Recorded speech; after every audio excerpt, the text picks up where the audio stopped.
O coche foi localizado o sábado ao mediodía neste camiño forestal situado na contorna de Caneda, no concello de Campolameiro, unha zona que, aínda que retirada, non está especialmente afastada de algunhas vivendas. Foron unhas persoas que camiñaban por ali as que alertaron dos feitos ao ver a escena do vehículo totalmente calcinado coas dúas persoas falecidas. Segundo algunhas fontes, trataríase dunha parella que vivía en Moraña, el nativo dese municipio, e ela natural de Caldas. Ambos levaban varios días desaparecidos.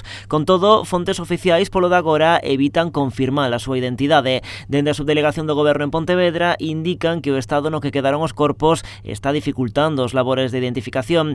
Explican que tardarán varios días dado o grau de deterioro no que se atopan. Así que para ter unha confirmación oficial da súa identidade haberá que recorrer ás probas de ADN.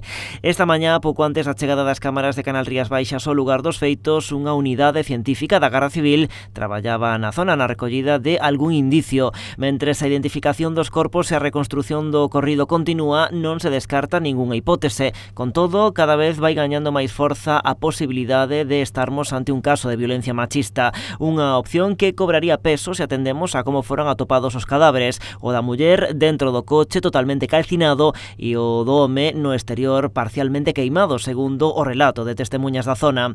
Ademais, o home tería varias denuncias por violencia de xénero.